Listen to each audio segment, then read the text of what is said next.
No, the coincidence start of it though was that with Super Connected, the songs that I was writing, I was fascinated in the problems, the mental health problems, that youngsters were having with too much social media, too much screen Mhm. time, all of that kind of stuff.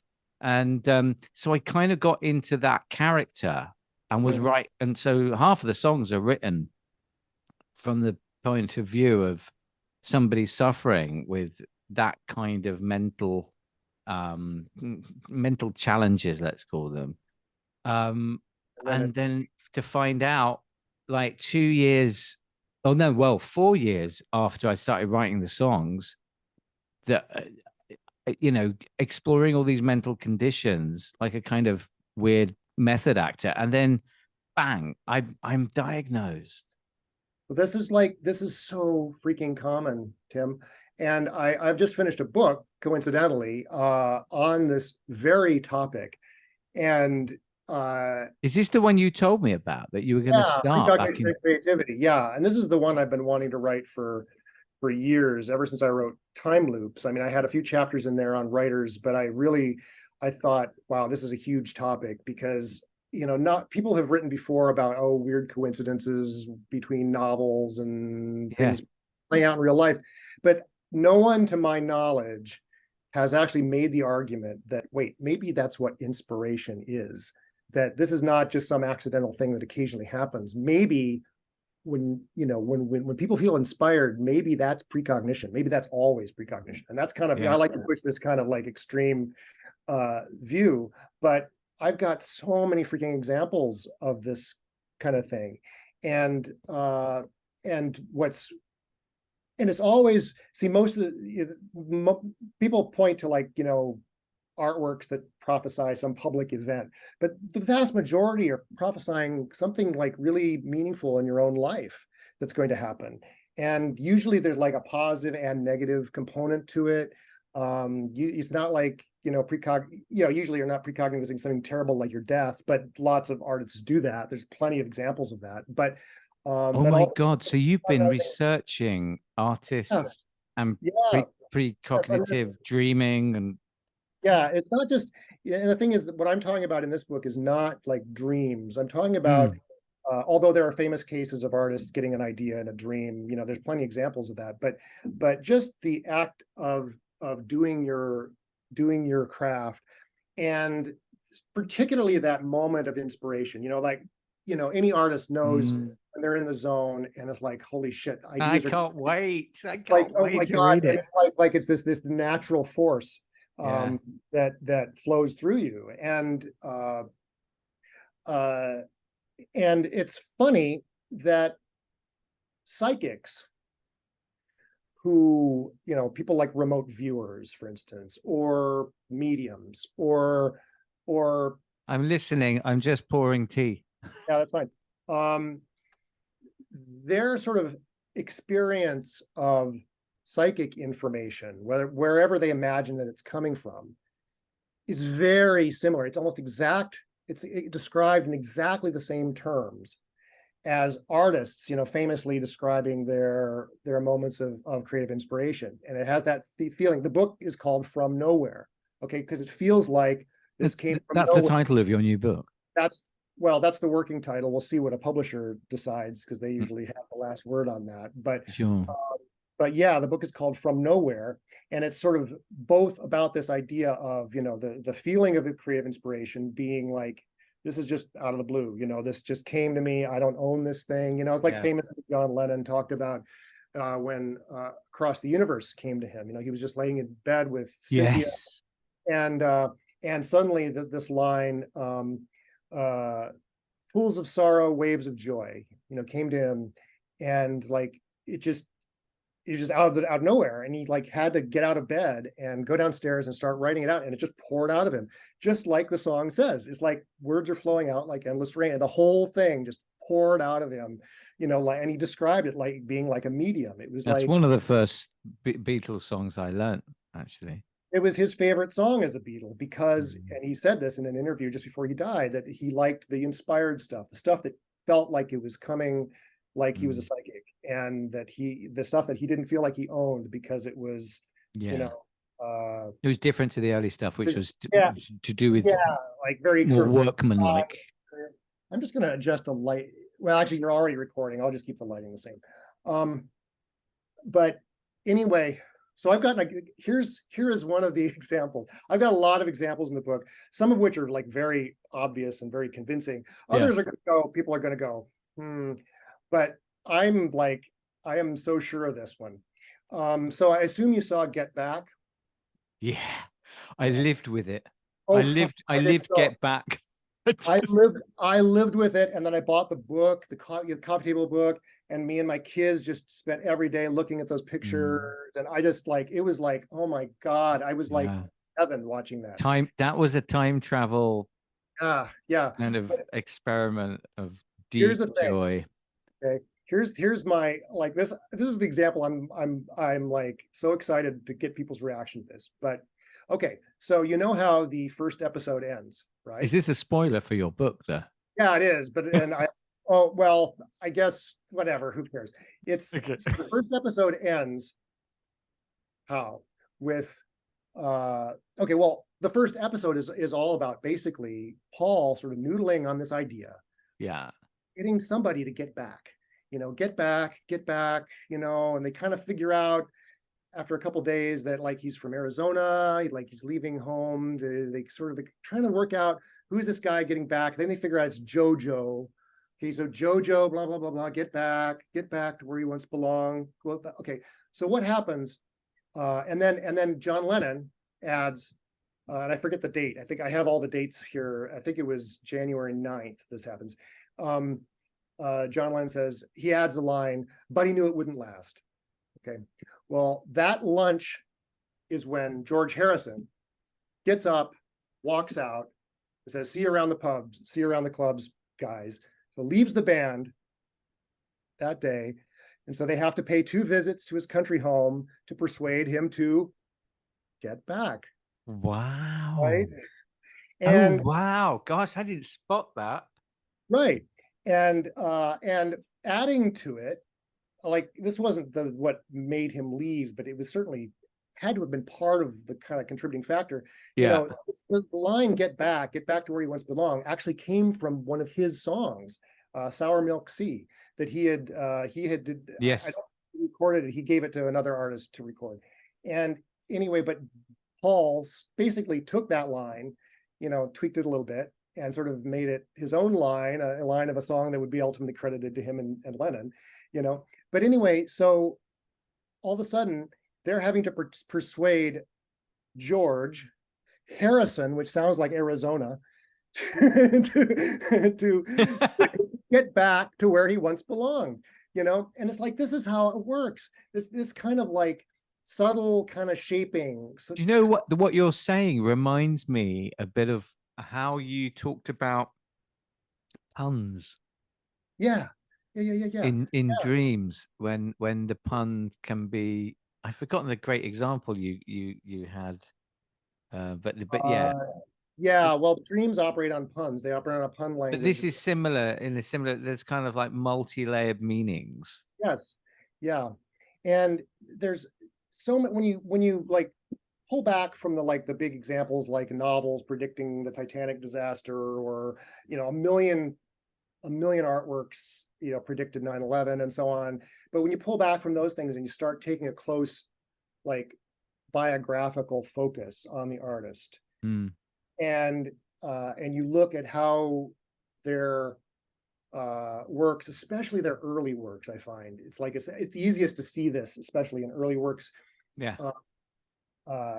They so many examples of works that then come true either very obviously, sort of in a very clear way, or maybe it's a kind of in a punny, oblique way, but the same way with dreams. It's the same as dreams. And so that's the argument in the book. But I mean, there's so many examples of this, and there's some pretty well-known ones. If you get online, you can find a million of them. But like Victor Brauner, he was a Romanian painter in the 30s, and in 1930, I think he painted a picture of a self-portrait of himself with one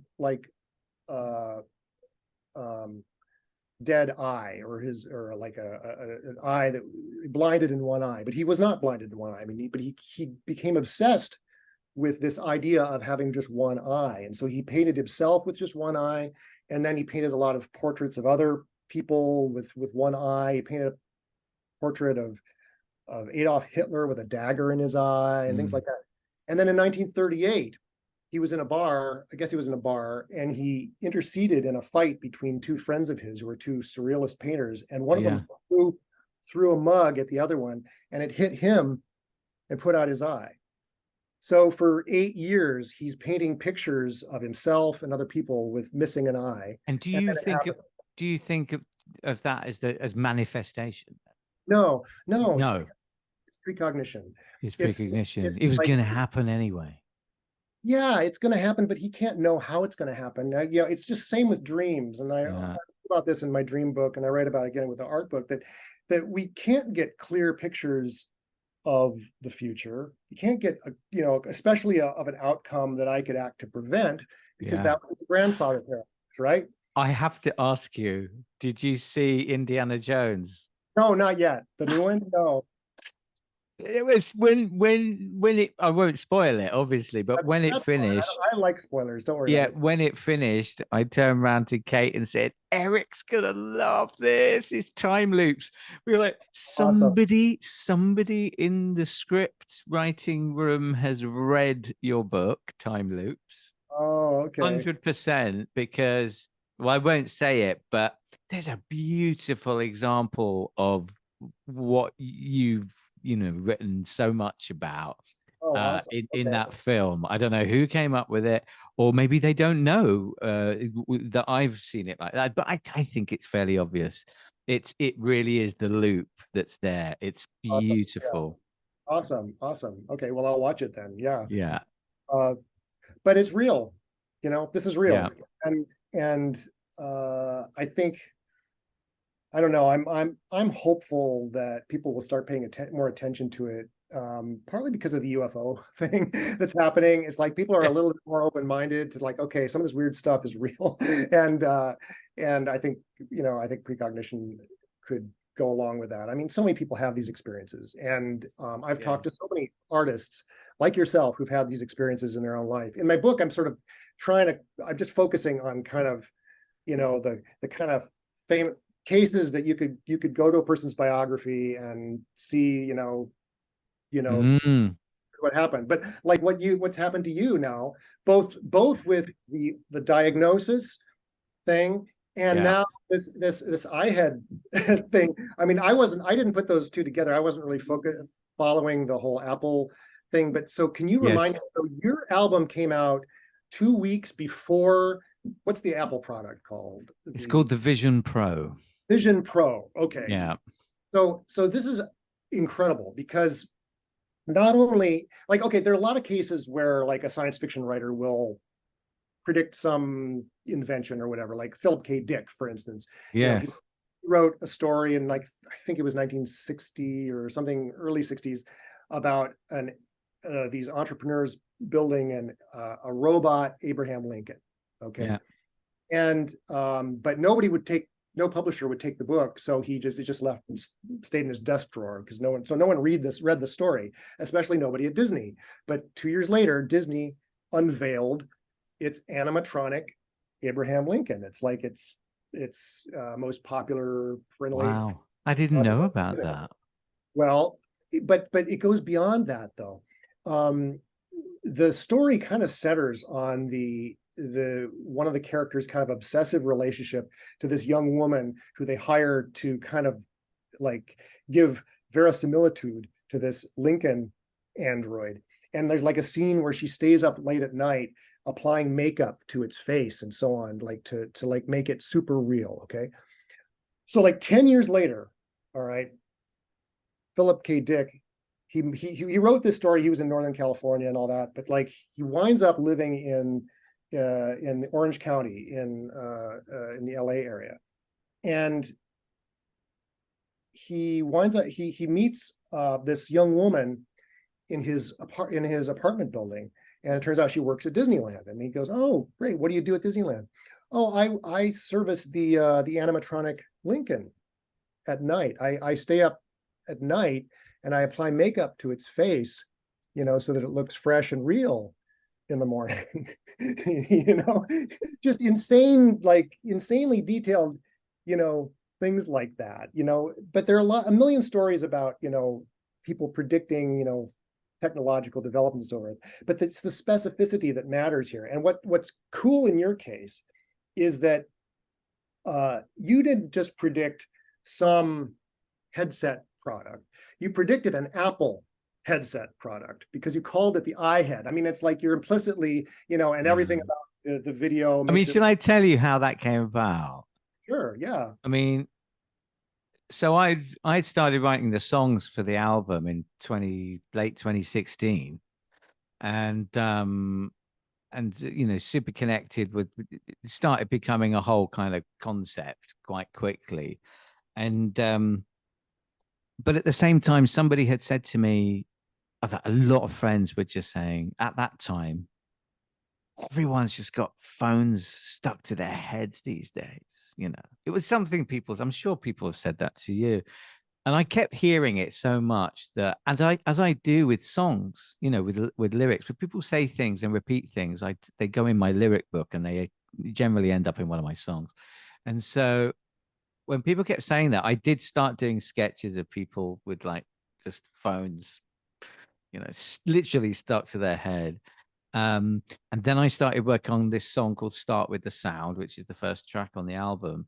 And that had the idea that sound was kind of becoming less important than visuals in the world, where people find it easy to watch an hour of Netflix, not so easy to listen to an hour of music without finding something that feels more important to interrupt the music with. So I got obsessed with this, like looking and hearing and looking and hearing thing. And as I was writing and recording the song, I started thinking about the phones stuck to one's head. And this is nothing to do with Apple at all. It was just phones. And then I thought, well, maybe for the video. So I'm literally recording the song and kind of script writing the video in my head of somebody who goes to a department store or a big company who've got a new kind of thing that you put on your head, and it makes you be able to hear and appreciate sound again. But actually, what they're doing is taking your data. Just a funny kind of sketch idea. As it happened, that ended up turning into an entire feature film, which isn't out yet. But as I've done it, I got to the end of doing the song, so I want to make this video. And so I met this lady who's a kind of legend in the special effects business. She's a sculptor and artist, Val Charlton. She worked with Spielberg and did all of Terry Gilliam's films, Brazil, you know, and asked her how to do it. Cut a long story short, she said, "Let me make this for you." And by that point, I'd already started calling it. She said, "What's it called?" And I said, "Well, I'm calling it an iHead."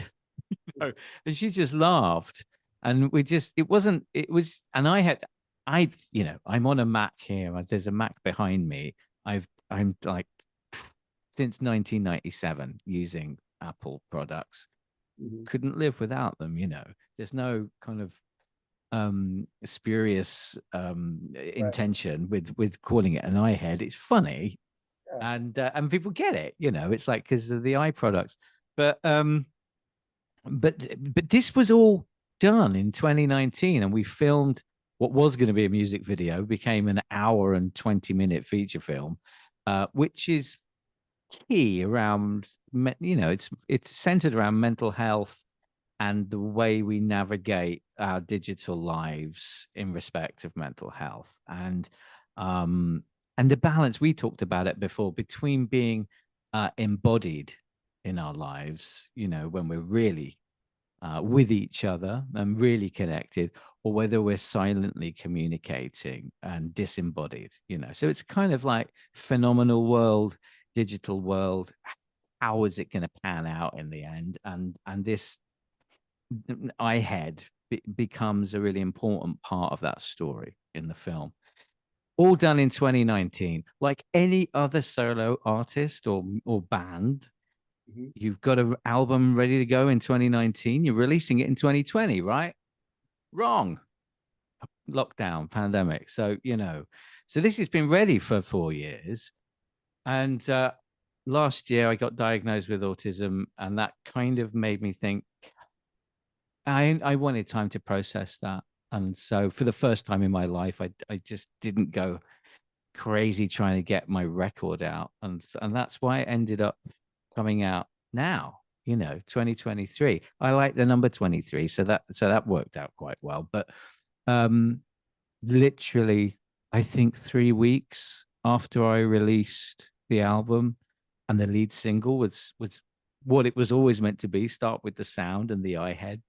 Mhm. uh Someone called me up and said, "Have you seen this?" I was like, "What is it?" And I said, "It's Apple's new headset. It's called a Vision Pro."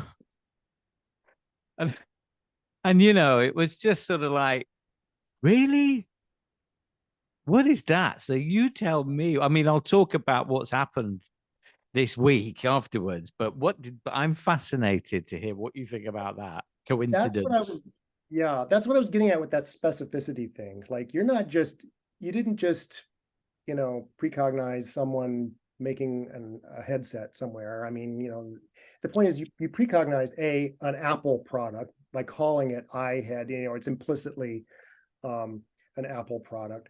And the aesthetic of the ad is kind of Apple. It looks, everyone's going to think, Apple, and that's what's so clever and funny about it. Because they're the ones that Yes, and I wanted to make it are, a beautiful thing that was sort of irresistible as well as a bit silly. And of yeah. course, their products are beautiful. That's why it's Oh, got all the sort of swirly stuff on it. exactly. I mean, it is beautiful. But the thing is, you predicted not only that, but the fact it became like salient in your life because of that timing, because of that, that it happens like right after your video comes out, or your album comes out. They release this product, so there's this holy shit factor Mm. with it. That's like already like sending, information to your past right there. But then the fact that Apple decides to not release it on their whatever you call it, their platform, On um, Apple Music. on Apple Music, right? Like, boom! It's like this personal, almost like a personal attack on you and on your album. It makes it incredibly personal. See, we precognize these things that happen to us, but there's always this kind of like equivocal thing to them. There's like a bad side and a good side. Now, Mm. and apparently they're reversing this decision, I take it. Are we not supposed to say that? I've told you, but I can say it now. Right. You are the second person I've told. Apple Music have accepted Super Connected. Right. In fact, So it's like, I don't know if you see. Look, it's there. You can just all about. right. Oh, awesome. Yeah, I can see Probably out it. of focus. But So I that's mean, like, this is this is amazing. this is today. This happened today. I'm like, this is it's really amazing. I'll explain how that ended up happening because honestly, it's been 6 months, and I've been through a really horrible experience trying to do this, and I'll say this now: it turns out to be nobody's fault. It's not Apple's fault. And I because if you're an independent artist, you don't go to Apple. You have a third party sort of company that works with you. And I've got one they're called Ditto Music. And back in January, when I was after like 4 years, I was like, finally, I'm going to release the album. I'm just so looking forward to I'm uploading it, and it takes hours actually. You get encoding all these things, and I'm really bad at it, and I get it wrong about 6 times before because of my executive function and all of that. It's really not good. But finally, after that sort of was all done, the songs were ready, and it was like send. And immediately the next day, there is a problem with your release. And this was an automated thing. Automated. Oh, AI. Yeah. Yeah. And not that's not for Apple, that's for all the streaming services. And so I wrote to the lady who's the head of support at Ditto Music, who has helped me for, I don't know, 6, 7 years. She's amazing. And to be honest, I couldn't upload all the stuff that I've done without her help. And I just said, "What's the problem?" And they said, there's an advert track or something. You've got an advert on here." And I said, "Okay." I said, "Well, the album's a story. It's like a concept album from beginning to end. There's a story, and it goes with a film, and that's the kind of midpoint. This track that's called a commercial break because I kind of wanted to. The story's quite heavy. It's quite, it's very moving, and I just needed that sort of midway point and something, and a light advert about the iHead, which is in another one of the songs. And Stephen Fry did this beautiful um narration, which I'd written, and I hadn't thought to write it for Stephen, but I wrote it using Greek mythology and all this kind of thing. And of course, I thought, oh my God, he would sound amazing. And he very kindly accepted my request to record it. So I was, for 4 years, was thinking, this is going to be great. They're going to love this. Put it out. I was so proud of it. And then that was it. And I was into, I would say, 30 to 50 emails between me, friends. I don't have a record label. I just have friends that help me. And since I was diagnosed, they really understand why they've been helping me most of my career. Because I do have a lot of problems with managing communications when it's silent. Like, this is great, but I can't deal with things in boxes for more than 10 minutes, trying to type. And so, and yeah, so I fought and fought and fought and fought. And eventually they said, yeah, great, it can be on all the streaming services, but not Apple. So I just said why, and I wasn't getting an answer, but they just said it will be ticketed by Apple, and it's a no go was the word, and this word, it's a no go, has been like a brand on my forehead for 6 months. And 2 weeks ago, the album's done really well, and it got all these reviews that I never thought it was going to get. It's been really beautiful. And I thought, this should be on Apple. It turns out to be a much more loved, successful album than I expected. I knew I liked it, but I didn't really think all these other music writers and things would like it. And so I said, okay, I'll put the album on without that song that's got the problem. And she said, okay, you need to do this. And then as I started physically to re-upload the album, I just felt sick. And I realized that, my music, the albums that I make are they're very very much part of my autism. It's like there's a regulation in doing it, and it has to be the way I've intended it to be. And I couldn't do it. And I thought, what else can I do? So I launched a public campaign I wrote an open letter to Apple and asked people to help me. Like that, I once asked people to help me with a campaign I did to try and save Soho from developers, and people gave their signatures, and quite notable people. And so I did the same thing. And then this week, it just it all blew up and people in the press started talking about it, and the articles that you you saw about the iHead. Um, and I can't say how, but I have had some contact with Apple, which has got nothing to do with Ditto Music. And because it's not their fault, and it's not Ditto Music's fault either. What I do think it is partly to blame is silent communications on technology without being embodied. it's the system that the entire album of Super Connected is about, is that we just need to rebalance how much we communicate with each other without actually seeing or hearing each other, because it was a miscommunication. And I am pleased to say Apple have put it back. They put it on the platform, so I'm very happy. Well, that's fantastic. And that's a third way that your album is prophetic, third way it's precognitive, I think, of this situation. But what this whole situation is just this kind of drama, this kind of convoluted drama, that is, frustrating, pain in the ass, but ultimately has sort of a good ending. Events in our lives that we precognize are big upheavals, but they often have kind of a positive and a negative dimension to them. Often they're like some minor catastrophe, but it could be worse. Or it's something that has both, some kind of bad or embarrassing situation, maybe, but that ultimately has a good outcome.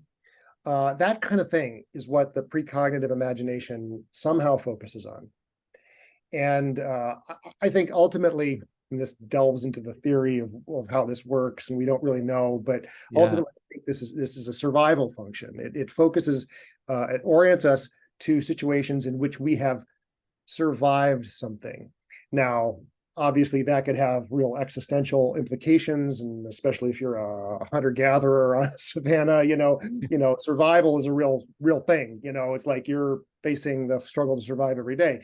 Most of us, our lives are a little bit more boring than that, and things we survive are, embarrassing situations at work, or embarrassing interpersonal situations, or a professional, crisis like you've just experienced. Yeah.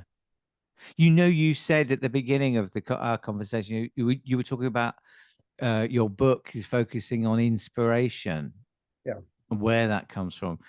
And I just wondered, through your lens, what it looks like. The situation I've had with Apple is that obviously the iHead I don't think it has anything to do with, the iHead and the Vision Pro thing. I think but Apple inspired me to have, it partly inspired me, I think.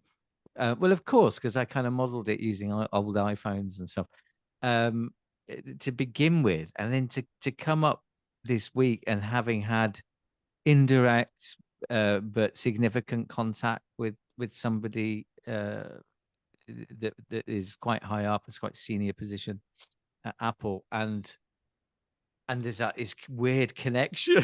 That's exactly it. Apple did inspire you, and not in the way you were imagining that it inspired you. Yeah. I mean, this has been a gift. The fact that I just thought I've made something that's caused such a glitch in the system that I'll never feel the same about Apple again. I can't even explain it. It just feels so weird and a bit magical that this has all happened, and then talking to you about it in context. It was that person that tweeted about this songwriter had seen something in the future and Apple don't like it, and it's like, it made me think that they must have been working on the Vision Pro for a long time as well, and potentially if they've been working on it for 4 years, then we both started working on our devices at the same time. Right. But you're just finding out about it, now, coincidentally, weeks, what is it? You said 3 weeks after your album was released that I think they released the Vision Pro in early June, and my album came out on the 5th of May. Yeah. So I think anyone in my position who's told categorically it's never going to be on Apple. And then you see the Vision Pro come out and you kind of go, oh, right, the track that says iHead on my album is the reason I can't have my album on Apple. And then they released the Vision Pro. The coincidence is insane. It's insane. Well, that's another thing. It doesn't really matter what the reality is. In your perception, at the time, in your perception, Apple was doing this because X, and that became then part of the narrative for you, even if it's turned out to be something completely different. And that too is part of the narrative. Yeah. That's all wrapped up into this bundle that got shot back in time, Yeah. 4 years. What would be really cool is if you could go back into your notes and somehow figure out the actual date that the idea for the iHead first came to you. Now, you said that it was sort of kind of an evolving idea, but if there were somehow like some moment where do you know, I don't know it off by heart. I have got it as a date, and you know why? Because it all kind of came together in my head on one day, and the first thing that I wanted to do was get these old 8mm cameras from the late 60s to use. I wanted to be, the iHead was meant to be retro futurist. I mean, it's kind of, it's a jokey thing that looks a bit like an old 1970s sci-fi Doctor Who, or yeah. and I wanted it to be like Terry Gilliam's material, when it looks retro future. And so I got these 60s cameras, and I thought I'll mix those up with old iPhones, and I bought one of those on eBay for like nothing. I don't know, it was like £10 or something. It was broken. I didn't need a working one. And I'll have the eBay receipt for that. Look up that eBay receipt, because what often happens, not always, but what often happens with dreams is that you will precognize an event on the same day of the year as the later, like an event exactly a year later, Really? exactly 20 years later. I mean, believe it or not, this happens. People have a dream about a very significant life event. I've had ones that were like 18 years in the future. Do you know, in all my the day dream journals, I've never thought to do that. I'm always date them, but I should have a look.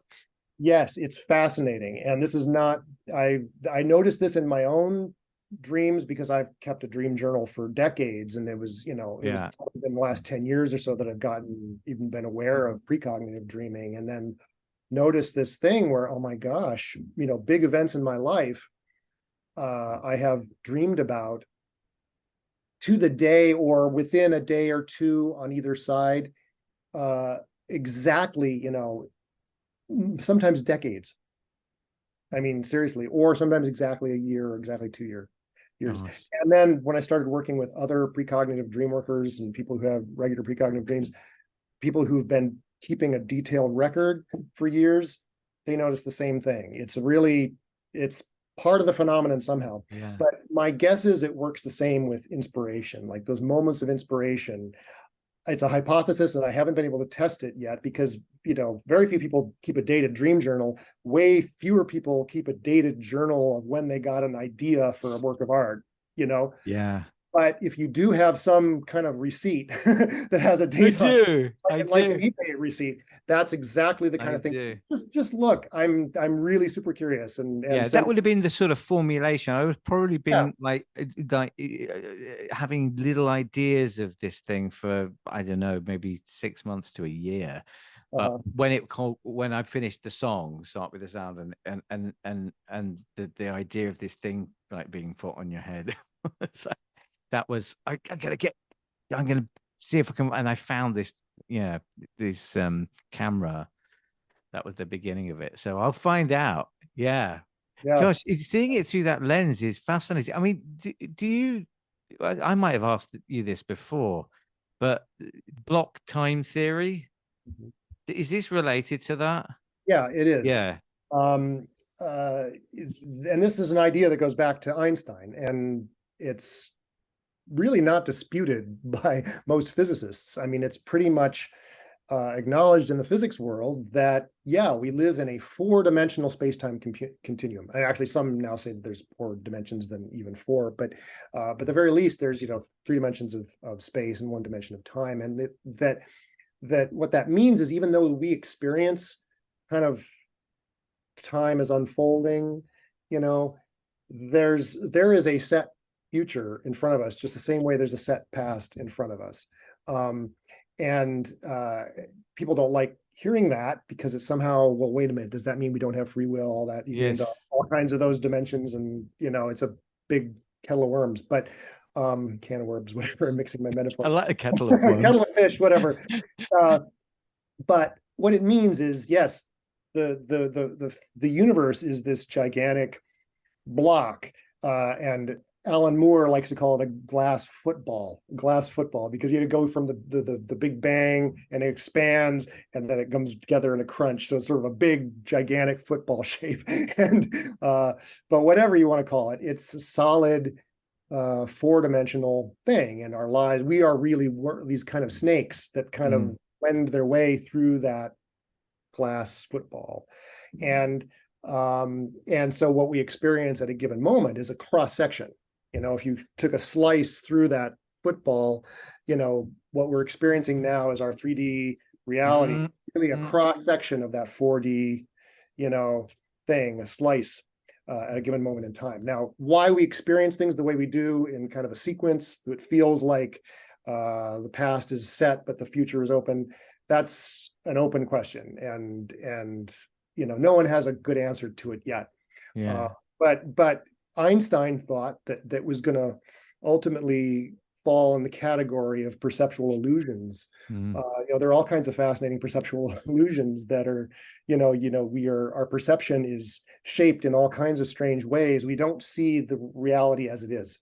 And I have a feeling that Einstein's right, that why we perceive time as marching in a single direction and perceive our lives as progressing in a single direction, that's going to turn out to be some kind of perceptual cognitive illusion, is my guess. But yeah, we live in a block universe, and the fact that there is a future, everything's actually happening all at once. Well, that's one way of looking at it, or you can simply say the future's already set. The future's there ahead of us. And because I'm remembering now our first conversation. Yes, you're only now remembering. I know, no, I'm remembering. Yeah. Yes, because I told you when I was little that I used to look at life as a sequence of events that I was fulfilling, because part of me was an old man looking backwards and kind of trying to draw my younger self to the places that he's meant to be in. Right. And you wrote some poems, right? To your older self. Sorry. There were poems that you wrote as a boy to your older self. Is that right? Or they were poems you wrote from the point of view of your older self? I did write as a youngster. I wrote some things, and I recorded some things speaking to myself when I was older. Yeah. Which I then listened to when I was older. Yeah. Putting those on Twitter for a while. I remember that's how we connected, because That's right. The child bard. Yeah. Child bard. That's it. And I subscribed to you on Twitter because and then that's how that's how we crossed paths. Yeah. But yeah, I mean, even from the first time I read about I think it's at the beginning of Time Loops, about the Titanic. Yeah. All of that stuff.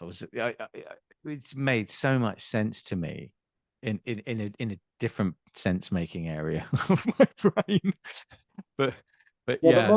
The most famous instance of what we're talking about, of what I will sometimes call artistic prophecy, just to put a label on it, is an 1898 novel called Futility by a science fiction writer named Morgan Robertson, who wrote about the biggest ocean liner ever, called the Titan, that collides with an iceberg on an April night and goes down, carrying almost all the passengers because there's too few lifeboats. And of course, 14 years later, and it's on a run from, in this case, New York to Liverpool, which is exactly the mirror image of the real Titanic. Okay, it's the other way around. Yeah.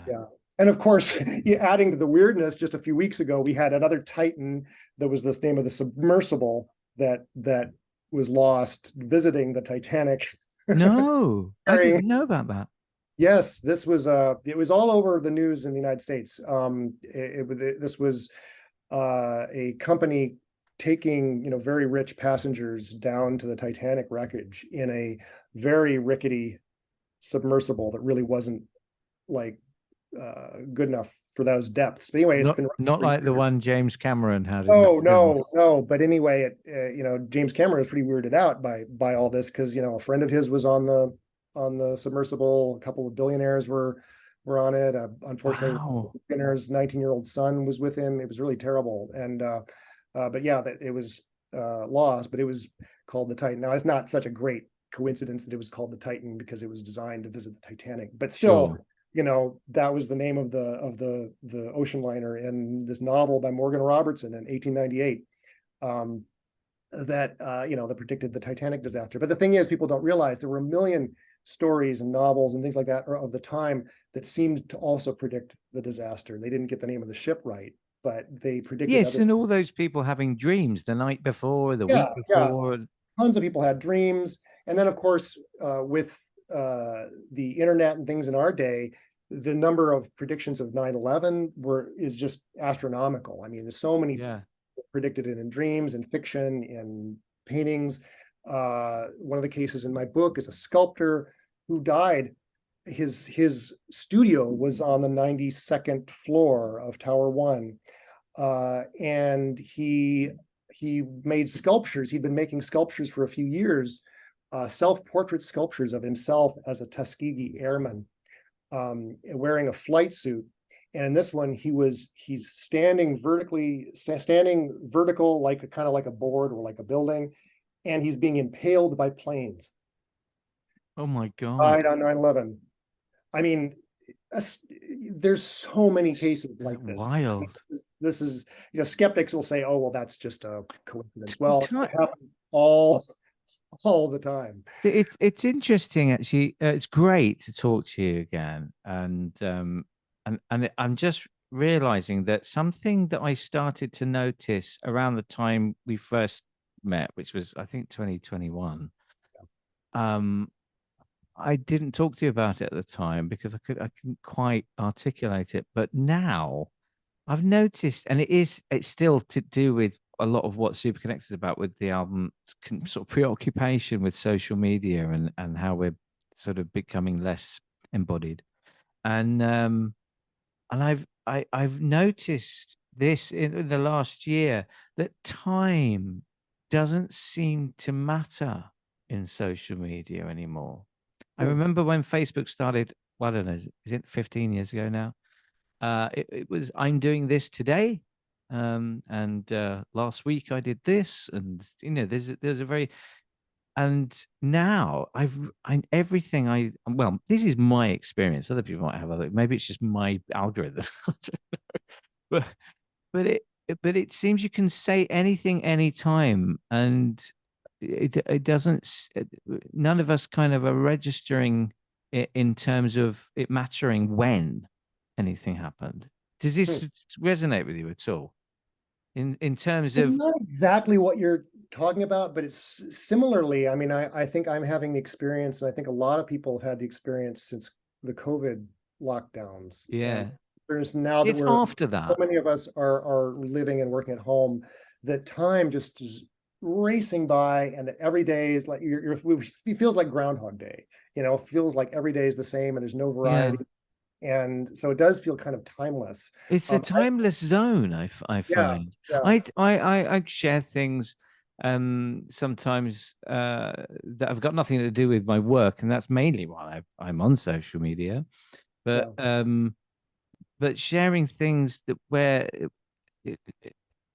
nobody realizes or really minds that they think it's happening to me now. Yeah. It's like you can Right. share something from 5 years ago, and oh, I was there last night too. There's no consideration. I do the same thing with other people. I say, oh, why didn't you tell me you were on the next road from me last night? Oh no, that was in 2016 or something. Right. It's such a weird a feeling of timelessness. That's really interesting. That's a really interesting observation. Yeah.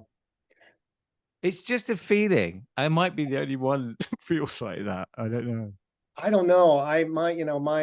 Because since COVID, my perception of time has just really, it's timeless, but not, I don't engage with social media very much except for Twitter. That's like the one thing that I've kind of Yeah. clung on to.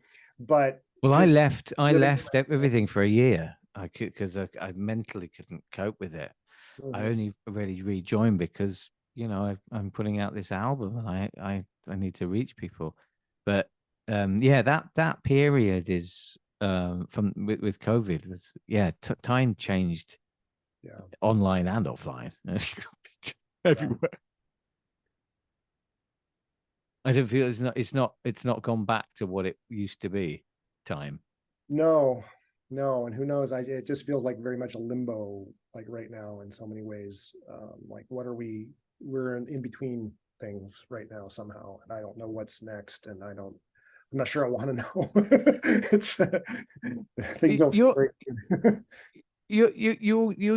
you're described as a science writer, but you are qualified in scientific. Uh, I'm an interdisciplinary writer. My day job is a science writer, but yeah, my my books on precognition are very much interdisciplinary. I mean, I really think you need everything. You need, yeah, it helps to understand, a little bit about neuroscience and physics and all these yeah, things, but you yeah. So got you know all the subjects that I don't know and couldn't do at school. A reason I'm asking is all these subjects that you're like deeply immersed in as a study and exploration. Have you got to a point where you have maybe thought how you could use that information to change the way we live? well, my you know, That's a really sneaky smile. I realized a Are few there years. experiments? I think that the best I can do is through my writing, through my art. I realized this a few years ago, like very belatedly in life, that I'm an artist is what I am, and that's how I treat my writing. Mm. That's what I'm It's very a much craft what you're doing. a Yeah. craft, but it's also this it's you get these inspirations following inspiration. It's being creative. It's very creative. So like I will sort of dryly call myself a science writer to make me sound kind of more legitimate, like, oh, Yeah. I'm it's evidence based or whatever. Well, you know, there, yeah, I try to marshal evidence very, but what I'm doing is an art. And as like any artist, I'm trying to reach people and change the way they think. Mm. Not in a That's not the way to put it. I'm trying to reach people and inspire them. Yeah. And that's what inspired art does. It inspires you when you encounter it, and it changes you somehow. And I think that's, I don't have a huge audience at this point, because I've had only small publishers at this point, and trying to improve that with the next book. But it's the most rewarding thing is to get an email from someone's like, oh wow, your book changed my life. Mm. And so I'm trying to reach people, and that's what an artist is trying to do. So basically I'm trying to change Yeah. people, how they think about themselves Yeah. and what they do now. Like in the past it was how they think about their dreams, but how do they think about their art? That's an even bigger thing, because we're all, I mean, even if we don't do art consciously, uh in some way we're all artists in our lives. I mean, we're all bringing creativity to just the daily life. Very much. I think that. Like just Yeah. being a parent, like I have two little kids, and I've discovered that I'm bringing all this artistic skill, or not even necessarily skill, it's often an absence of skill, but I'm bringing in a kind of an artistic sensibility to it. Like Yeah. And practices.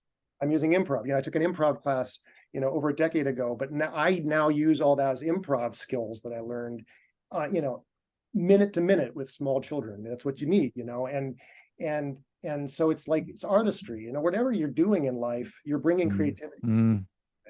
And It's a lot of what you do that is similar to what I do and other musicians. It's a lot of pattern making yeah, and understanding relationships between yeah, patterns, isn't it? yeah, totally, totally. Yeah. I realized this when I first started kind of reaching out to the autistic community and a couple of hubs. that have been so helpful. And yeah, pattern making is everything in terms of creativity. And when you become inspired, that's what you do with whatever the inspiration is. It's immediately you identify the pattern that's emerging, and then you create more to go with it. And like you were talking about dates and connecting those dots. Yeah. Super connected. It's funny when you first started talking about this album, I feel like you were talking about it a couple years ago when we Yeah, talked. because that's what the reason, because of not being able to put it out because of the pandemic. That's why I started the podcast. I thought, well, if I can't go out and sing and perform or and release the music in any kind of ecology that would support it, because there wasn't one. The music industry just closed, and I would say industry, but just any kind of culture, the music culture just paused. I Mhm. thought, well, I'll talk to people about what I've been doing. So that's why it was called Super Connected Conversations. And I thought I'll talk to people that inspired the record, and then I'll talk to people that are working on different ways of connecting. That's when I asked you. I said, "Do you fancy having a chat?" Right. Well, I got the sense though there was a double meaning though. Even then, it was not just connecting to people, but it was also making connections. Right. I mean, Yeah, that seemed to be part of the name there. yeah, I sense sort of having absolutely. I same. mean, the original name came from I was in Los Angeles for the first time and only time I've been there in 2018, and on what's it called, Venice Beach, which I loved. I'd never been there before, and somebody arrived holding two phones and an iPad and a laptop.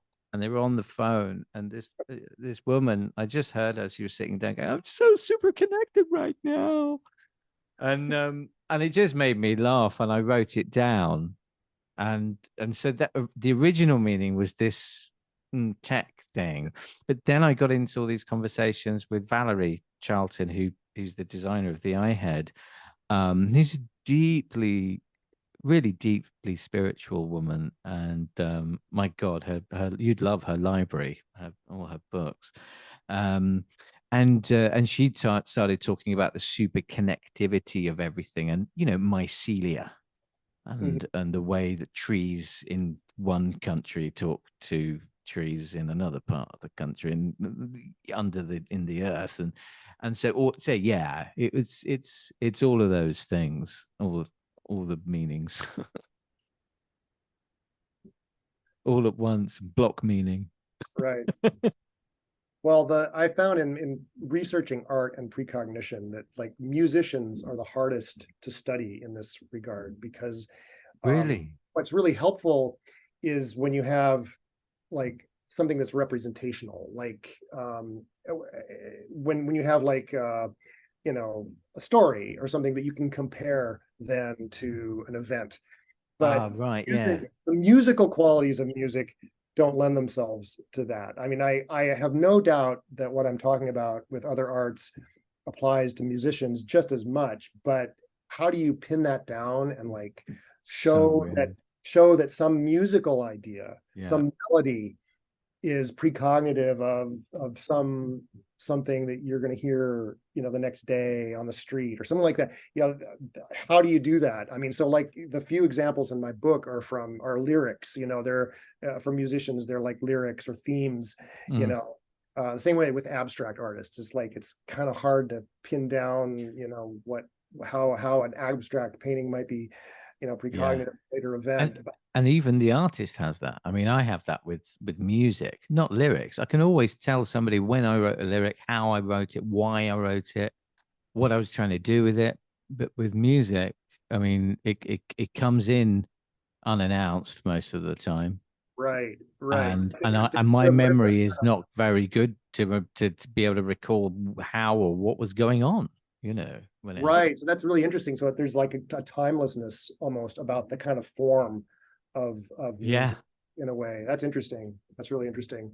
Um, yeah, I would love to find a way to study, precognition in like just, you know, pure music, Sound. pure sound, and I have no idea how anyone would do Yeah. that.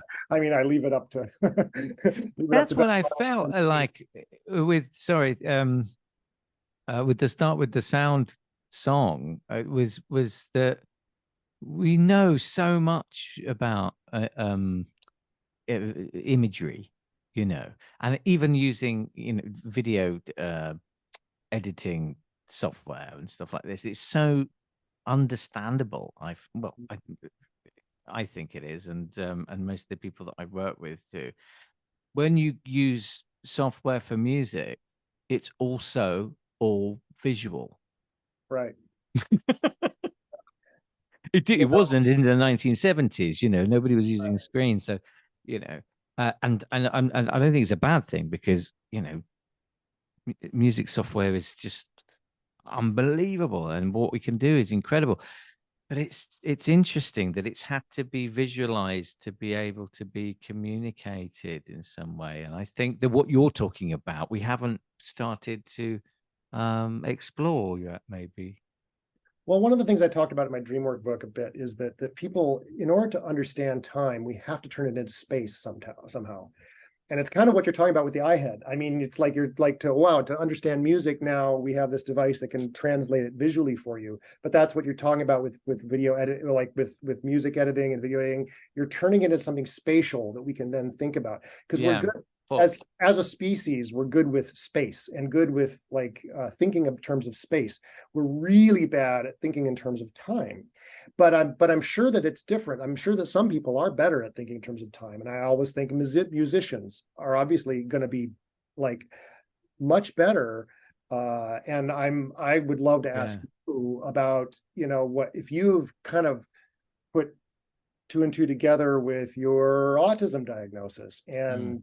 and your musical talent, because I wonder if, you know, there are just some people, some walking among us, such as yourself, who are thinking more in terms of time and are able to do that in a way that most of us flatlanders can't do.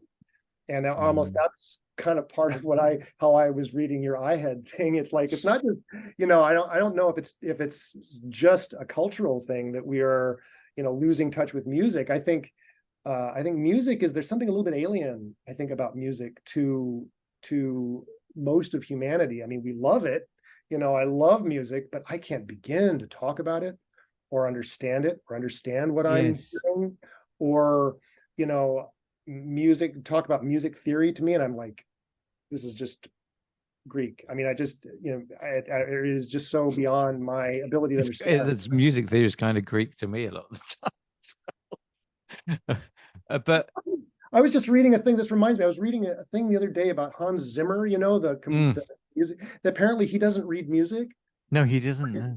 Yeah. And it's like, you know, Mm. he's like, yeah, he just out to communicate it in some other way to his musicians and stuff. I was like, that's a Yeah, and that's quite common, I think. I mean, really, I don't either, and I understand notation, but the classical musicians that I've written for, they get my sort of my own language. uh-huh.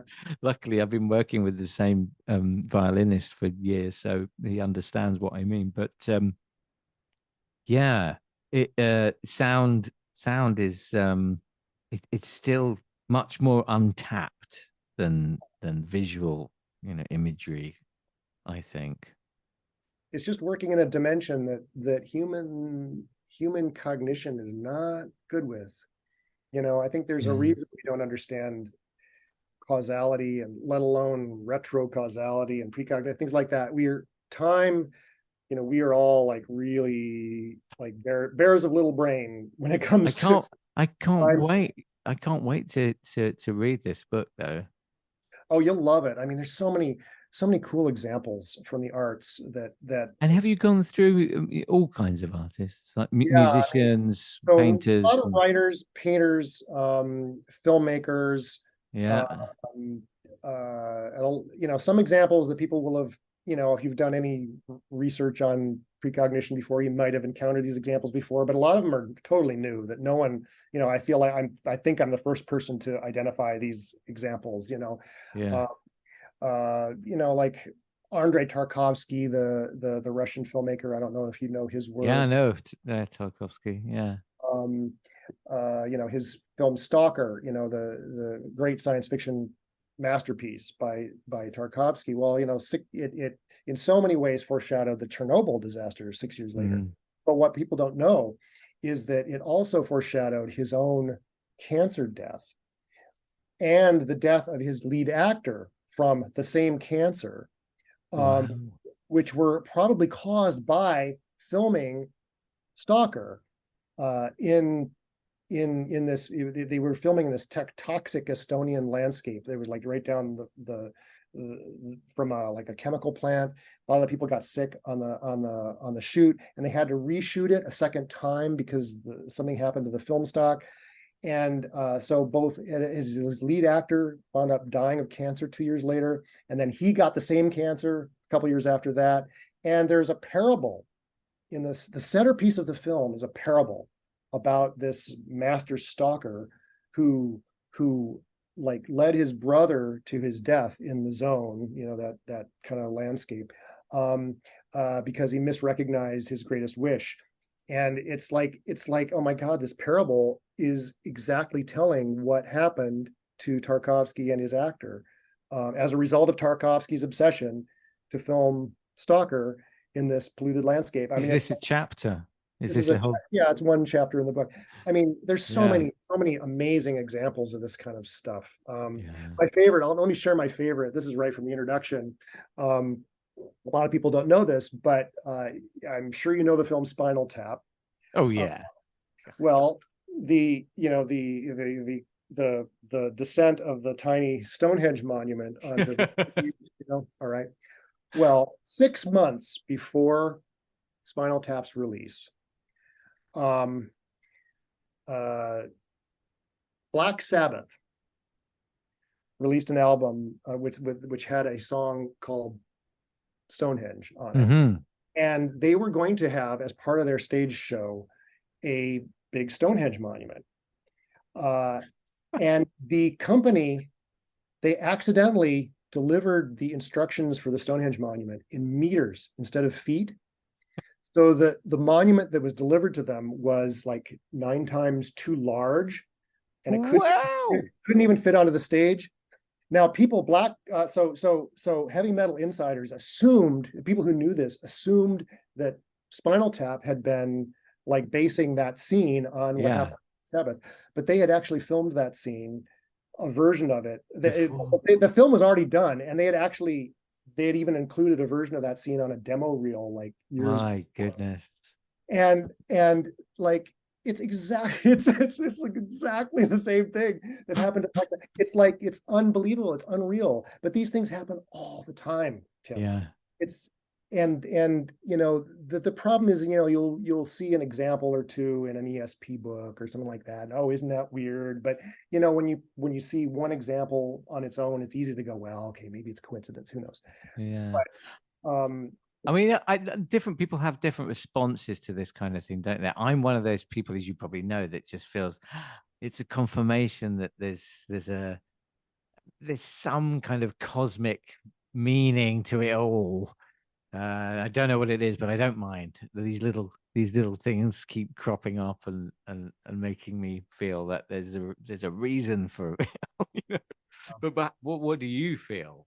Because you're driven by this. I think this is just an unrecognized component of our cognition. Honestly, I think that this is a part of our psychology that has just been swept under the rug for 3 centuries since the Enlightenment. So precognition, what we're talking about, okay, this is an example of a larger category that we now call retrocausation. That is the future causing the past in some way or another, okay? Now, there's an older term for that, which is teleology, okay? Now, back in the day of Sir Isaac Newton and his friends, teleology, you couldn't say that word without there being an assumption that if you were talking about the future causing the past, then you were somehow talking about God's plan, all right? And the new rule for the Enlightenment and the new rule for science, when science as we know it was just getting started, was that you have to leave God out of it. Okay, you've got to leave God out of your equations. And it's no fair bringing like divine intervention, divine anything into your picture of the natural world. Okay.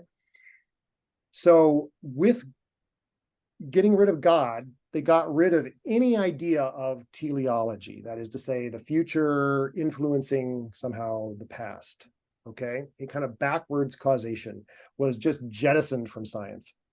And it has been part of the education, I guess, of any scientist from then till now, that anything that is not causal, mechanistically causal, that is to say, like billiard balls hitting each other in sequence, that kind of unilinear forward causation, okay? Anything that somehow smacks of something else, like retrocausation or teleology, is just verboten, okay? So scientists are sort of indoctrinated from the get-go in we do not accept, anything that is not causal in the sort of usual common sense meaning of that term. Mm-hmm. Now that has really influenced, that's been great. The sciences over the last 3 centuries have accomplished extraordinary things, undoubtedly. And we have the sciences to credit for us being here, everything, medicine, everything else, it's our iPhones, all the your iHead, it's a product of mechanistic physics for the most part. But about a century ago, that kind of picture of causation, that things are deterministically causal going from past to future, that broke down with the first quantum physicists, okay? Because what they discovered was that, at least on the smallest scales in nature, when you're talking about particles like photons and electrons, things like that, you can't exactly predict knowing everything about the past of an electron. You think you should be able to predict where it's going to go next, but you can't, because there's a random element, or what they thought was a random element. And this was it sort of became the dogma of quantum physics, that there's this random thing. So you can't predict any, like a single object, you can't predict exactly what it's going to do. You can predict objects in the aggregate, like you can predict very accurately what an object made of atoms is going to do, but you can't predict what a single atom is going to do very exactly. And Einstein, who I think is going to emerge as the hero in all this yet again, Einstein wasn't buying it. He said God does not play dice. Okay, he did not buy that there was that randomness was really part of nature. There was something we were missing. And over the years, various kind of rogue physicists have agreed with Einstein. There's something we're missing, and there have been various theories about what it might be that we're missing. But one of the theories that's growing in popularity right now is that we're missing retrocausation. There's a component in causality that is from the future. What that means is that, like, okay, even if everything that, like, even if you know about everything about this particle that hit this one other particle, in order to know where that particle is going to go, you have to know about the next thing the particle hits, because that's somehow influencing its trajectory too. That there's some way in which a particle carries information in both directions through time, okay?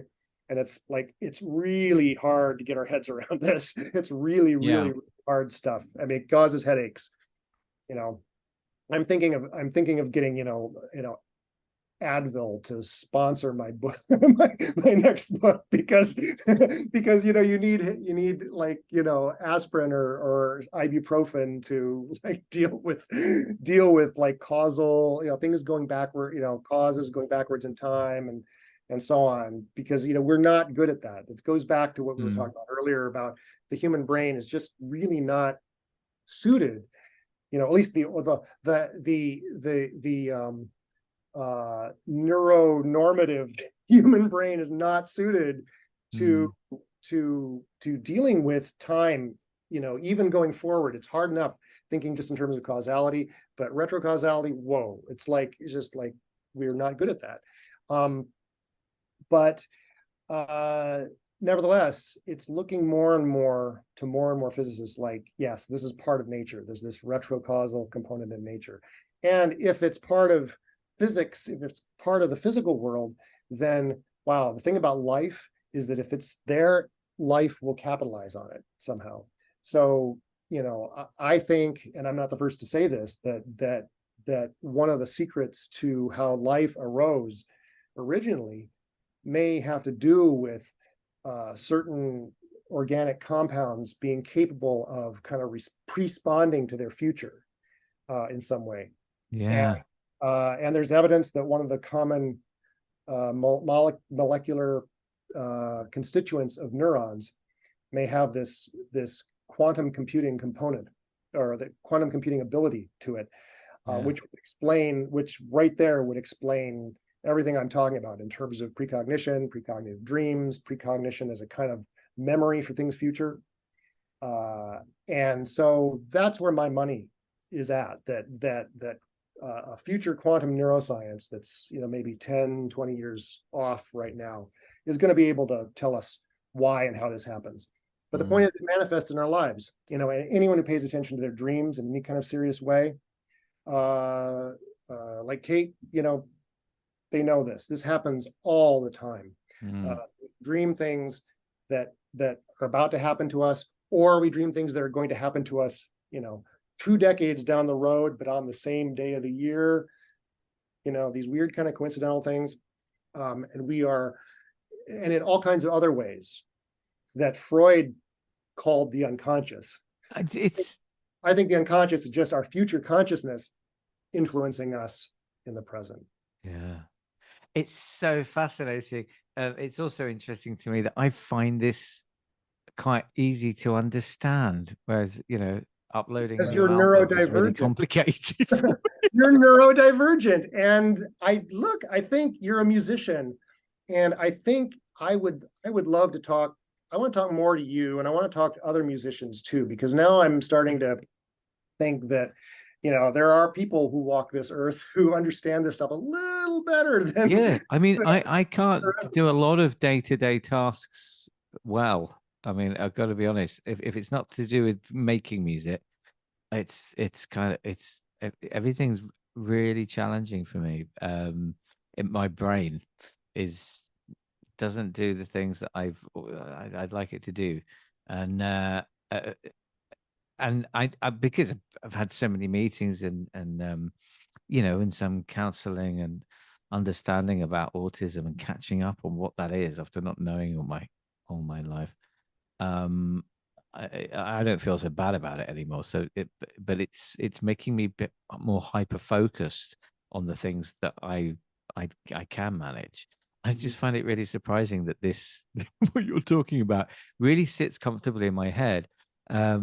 With something, I think it's because I do look at the life on a timeline, and I do look at the future as a place, like you were talking earlier about spaces. It feels quite tangible to me at all times. Yeah. Didn't you tell me, like in our conversation a couple of years ago, didn't you tell me about some weird like time loop that involved like maybe I'm making this up or conflating something, but you told me like you spent time at a monastery, right? In Thailand. Thailand, right?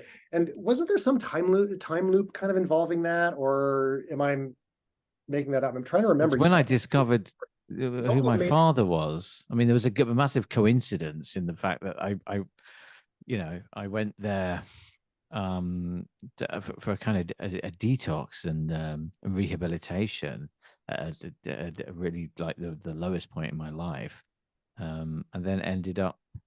Oh yes. So it's a yeah. I remember. I know what you're talking about now. I was kind of adopted by the abbot of the monastery in a way. He gave me a home in the monastery, and Longpo Charan Panchand, he's called. He died in 2007, but uh, he divined who my father was, and he was right. And so I found my father through being with him. He was what you'd call clairvoyant, I guess. That's not just with me. He did this with a lot of people in Thailand. And You tell him then? I mean, did I you didn't give tell him any information. No.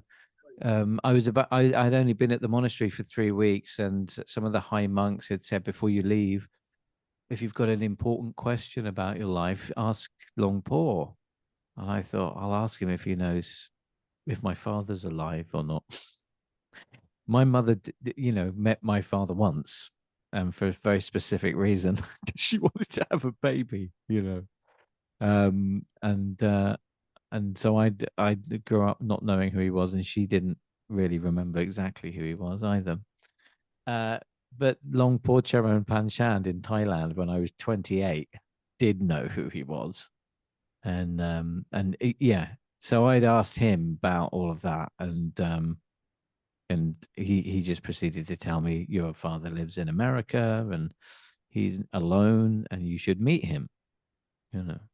And I didn't really want to meet my father. I didn't have a feel. I never felt like I had a bit missing. I grew up with two mums and they're amazing.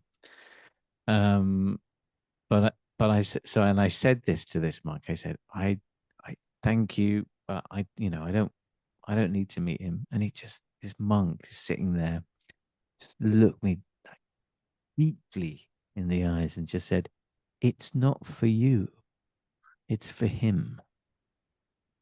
It was like, okay, I have to go and do this. So I went on this great trip to America to meet my dad for the first time. And then he told me, after I'd met many members of my family that I never knew I had, they're all Indian, really beautiful, soulful people, and welcoming of this estranged being. Um, he took me into a room and just said, "I have to tell you, I'm like you. I don't know who my parents are." And and I said, "What do you mean? I thought I just met all the family, and you showed me a photograph of your grandparents and my grandparents." And he said, "No, no, they are your family, and everybody welcomes you now, Tim. But I think it's right. I tell you, I was adopted. I was rescued into this family, and you're the first blood relative I've ever met." And at this point, I think he was nearly 70, and that was just the wildest, weirdest thing that had ever happened to me.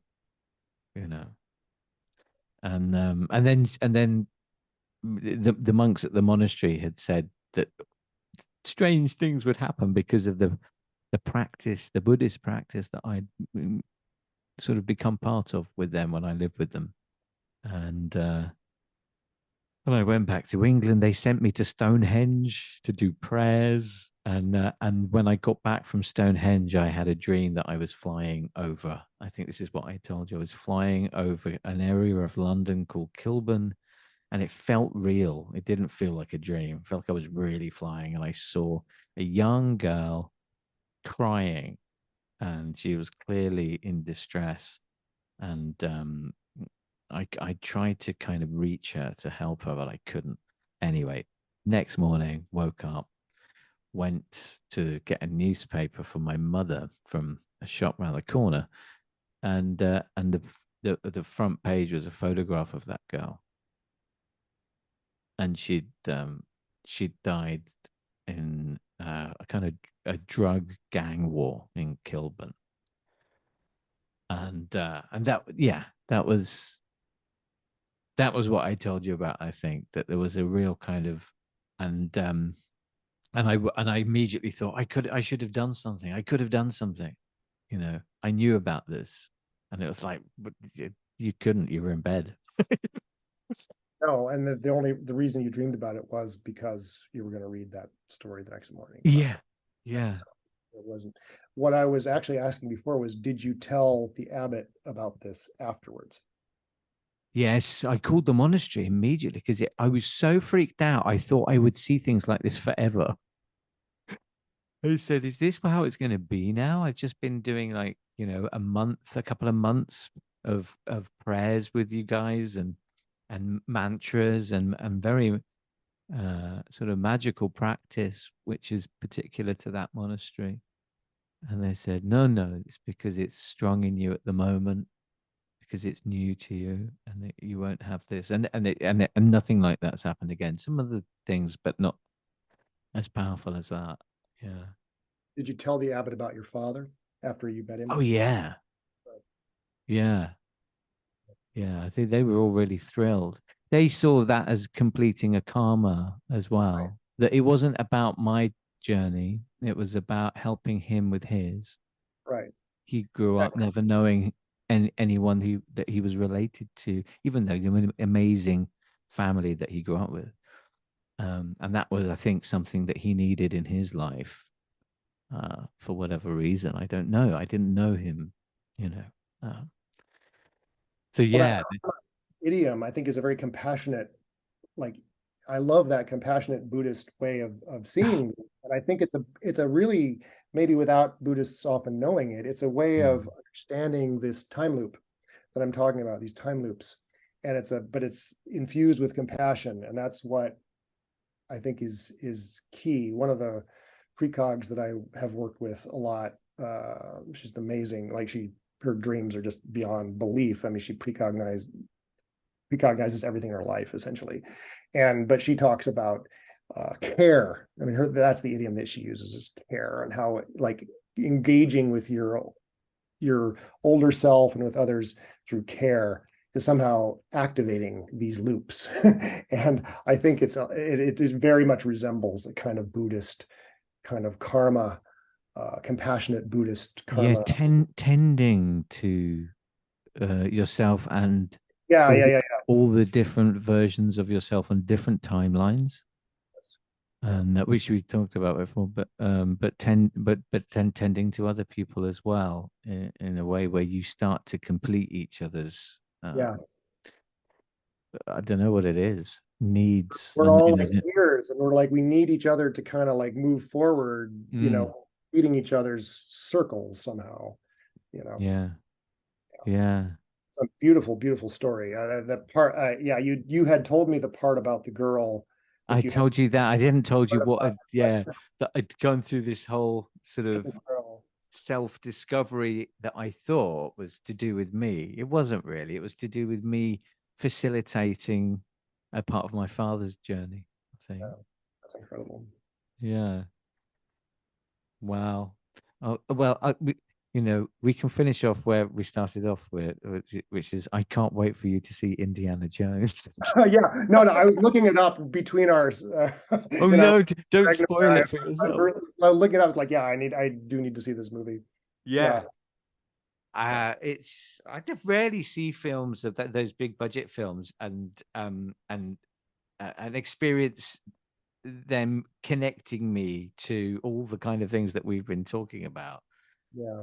It really does. It's That's wild because it's so mainstream, right. big budget I Hollywood. wasn't even thinking of seeing. I just like Indiana Jones, like Harrison Yeah, Ford. yeah, He's like, I don't want to see that, but now I totally want to see it. yeah. So I'll It's figure out. brilliant, and seeing the kind of things that we talk about concerning time loops and retro causality and all these things with Harrison Ford in the lead role.